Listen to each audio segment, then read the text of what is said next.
Nahida is one of the very best characters in the whole of Genshin Impact. As an experienced player, this shouldn't come as much of a surprise. However, especially when you're still relatively new to the game, or you're feeling like your damage output simply isn't quite there yet, you're struggling with your team's strength, then Nahida might be the one-stop shop, the magical solution to all of your problems. And with just a few days left on her current banner, let's talk about why Nahida is so awesome and why you might need her more than you believe. Let's go! Alright, so first things first, why is Nahida so great, what's up with her, and what does she do that she brings so much value to your account? Let's take a look at her talents first, and I promise you it's not gonna take all too long because it's actually really simple. While you can use Nahida as an on-field character, her damage is okay, she is mainly an off-field character and her element is Dendro.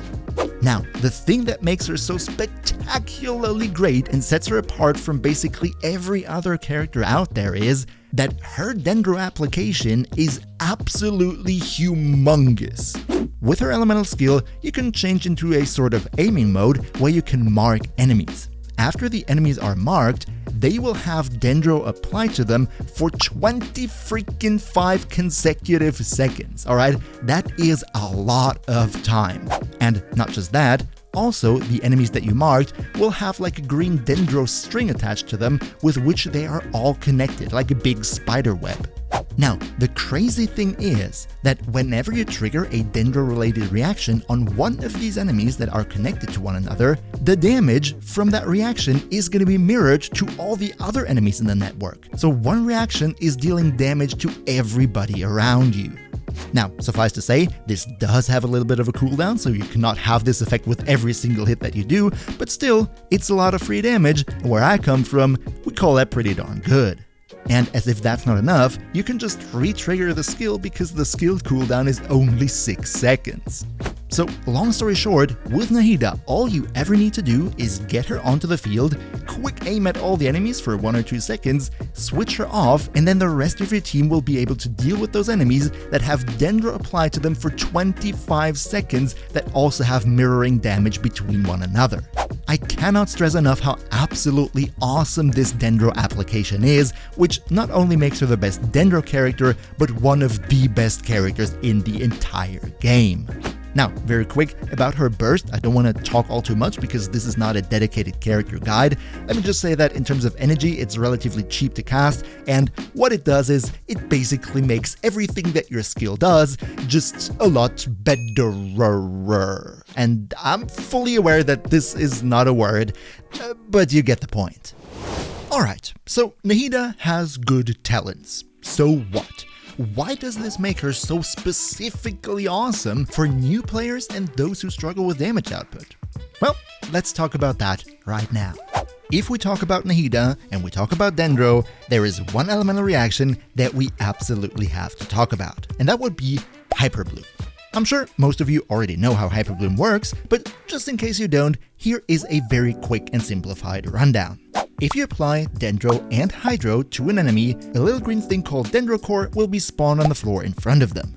If you then go and hit this Dendro Core with Electro, the Dendro Core will turn into a homing missile and fly towards the next enemy. And believe me, the damage that you do this way is impressive.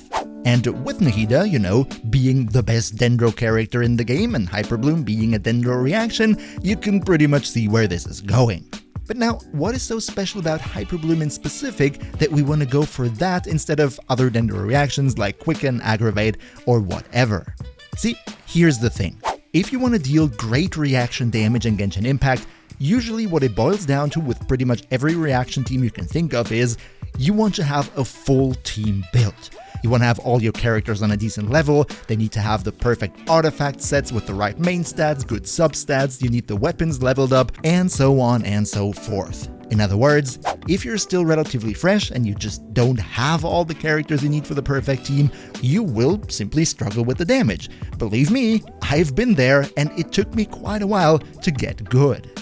However, And this is the big thing about Hyper Bloom, which is why it is so crazy OP and basically an instant you win the game button, right? Hyper Bloom doesn't really care about the stats of your entire team. In fact, the only thing that determines how much damage your homing missiles, your Hyper Bloom Dendro cores, how much damage they do, the only stats that matter for that are the elemental mastery and the level of the electro character who is triggering the Dendro cores. As long as you have that, your Dendro cores will do impressive damage, which in turn means, especially as a new player, this makes it very cheap to excel. You basically only need to invest in that one electro character to do the main portion of the team damage. Of course, I'm not saying this is the best way to play Hyper Bloom, right? Ideally, you also want to have competent other characters and invest into them equally to get the most out of your team. But all I'm saying is that with Hyper Bloom, you can narrow down your focus on mainly your electro character, of which, what a surprise, we get one for free at the very beginning of the playthrough in the form of lovely Lisa. Let's talk about some team compositions now. As we just said, if you're new in the game and you don't have a lot of options to make powerful teams, Hyper Bloom is really simple because all that matters is your electro character. And as we talk about teams right now, that means Hyper Bloom teams are very flexible and it doesn't matter all that much which characters you use for them. For example, one great Hyper Bloom combination for early game with Nahida would be to use Lisa as your electro character, Nahida obviously as your Dendro, and when it comes to off-field Hydro appliers, there is a plethora of options. For example, Xingqiu, who is an absolutely phenomenal 4-star character, but you might as well go and even use Barbara, who is also a completely free-to-play character because you get her from a story quest. But what if you don't like Lisa as your main electro character? No problem, you can literally use any electro character. The only thing that matters is you give them a lot of levels, you give them a lot of elemental mastery by whichever artifact set you desire, and you make sure to hit those Dendro cores as soon as they appear on screen. And just by the way, as I was just mentioning Xingqiu being a great Hydro applier from off-field, if you play the current Lantern Rite event, you get the chance to pick one free Leeway 4-star character to join your account, and guess what? Xingqiu is one of them. So in case you don't have him yet, you might be able to get him from the Lantern Rite and put him in your Nahida Hyper Bloom team that you're about to create. But of course, as I already said, these Hyper Bloom teams are completely flexible because it does not matter which characters you use at all as long as you can create the Dendro cores with Dendro and with Hydro and set them ablaze with an Electro character. The personal values of all these characters, attack, crit rate, whatever, they don't matter at all for the Hyper Bloom reaction. And just by the way, I would be super happy if you could maybe drop a like because it helps out the video a ton, especially on young channels like mine. So cheers so much for that. However, now there's another big topic about Nahida which makes her super powerful, especially for newer, free-to-play players or those who are just struggling with the game altogether. So let's take a look at that right now. What I'm talking about, of course, is weapons. And unfortunately, weapons are sometimes kind of a painful topic because especially, the limited banner 5 stars, the signature weapons, right? They look so flashy and so awesome and you would like to have them, but not to pull for them because weapon banners is a scam, right? And it just kind of feels underwhelming to just equip your big 5-star character with some 3 or 4-star weapon. I'm sure I'm not the only one who feels like that. However, with Nahida, this is not so much a problem because she has phenomenal free-to-play options, 4-star options, and even 3-star options that give her good stats. So let's talk about that right now. The damage of Nahida's skills scaled with attack, but mainly with her elemental mastery, so you want to make sure to give her as much EM as you can. And while her signature, of course, gives her a lot of elemental mastery with 265 if I'm not mistaken, right? There are phenomenal 4 and 3-star options, so let's go over them right now. The, in my personal opinion, best 4-star option for her would be the Sacrificial Fragments. With over 200 elemental mastery, this is only a little bit below her signature weapon, and from pulling on various banners, you will get some sacrificial fragments for yourself sooner or later. But if you don't want to pull on banners at all, no problem. You could also go and craft the Mappa Mare as a completely free-to-play weapon, giving you also a decent chunk of elemental mastery. And if you're very fresh to the game and you barely have anything to work with at all, no problem, there are 2 3-star weapons that also give you a big chunk of elemental mastery, those being the Elemental Orb or the Magic Guide, which gives you over 180 EM, which is also pretty good, especially for a 3-star weapon, and we all know the Magic Guide, right? So it's not at all a rare item.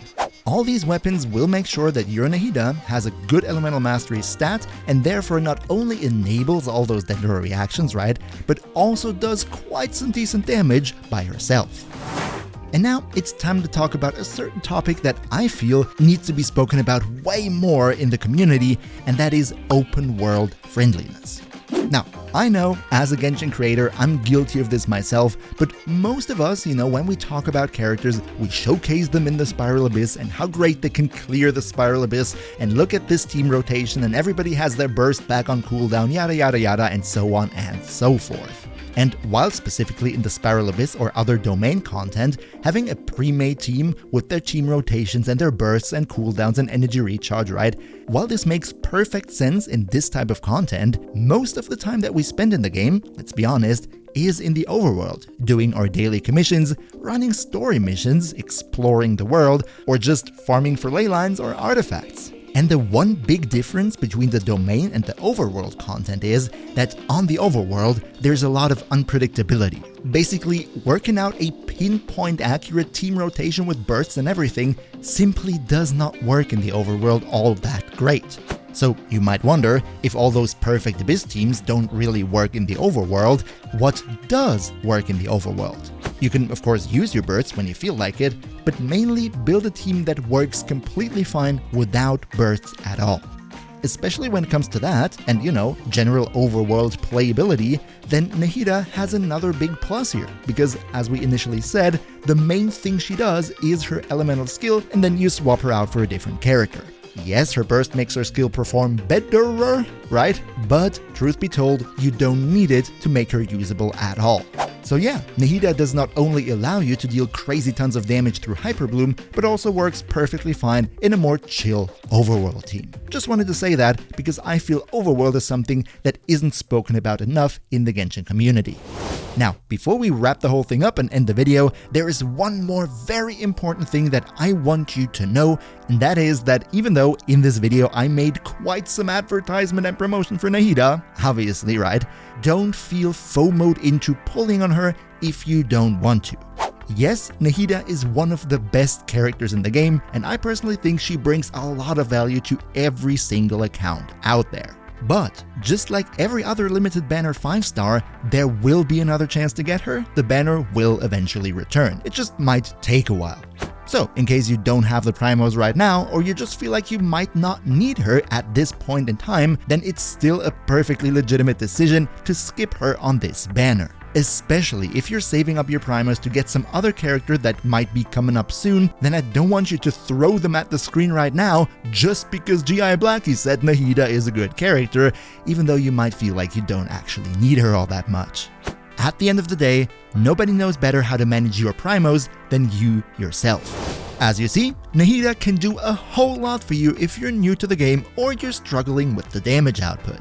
And in case you want some more helpful tips on how to get the absolute most out of your Genshin Impact account, then don't miss out on this guide right here. We see each other, hopefully in the next one, and until then, as always, travel smart.